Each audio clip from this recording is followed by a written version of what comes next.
नमस्कार, स्वागत है आपका न्यूज़ 18 का डिजिटल प्लेटफॉर्म देख रहे हैं आप। मैं हूं आपके साथ वैभव कृष्ण भौंडेले।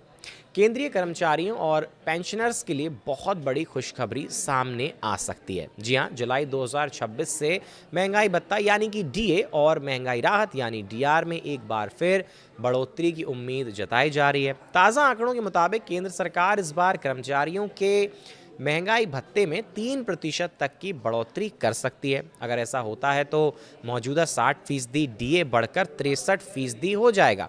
यह बढ़ोतरी जुलाई 2026 से प्रभावी होगी। हालांकि हालांकि इसका आधिकारिक ऐलान सितंबर या अक्टूबर में किए जाने की संभावना भी जताई जा रही है।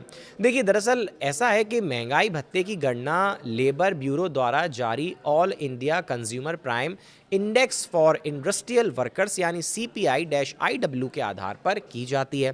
तो अप्रैल 2026 के ताज़ा आंकड़ों में यह इंडेक्स बढ़कर 149.9 पर पहुंच गया है। शुरुआती 4 महीनों के आंकड़ों को देखते हुए विशेषज्ञों का अनुमान है कि जून तक डीए की गणना 63% से ऊपर रह सकती है। यह अच्छी खबर भी है। यही वजह है कि 3% बढ़ोतरी की संभावना मजबूत मानी जा रही है।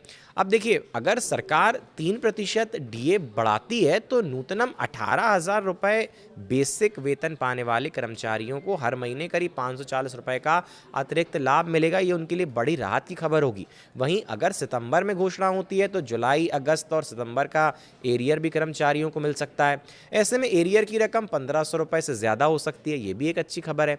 अगर ऐलान अक्टूबर में होता है तो 4 महीने का एरियर मिलने से यह राशि 2,000 रुपये से अधिक पहुंच सकती है।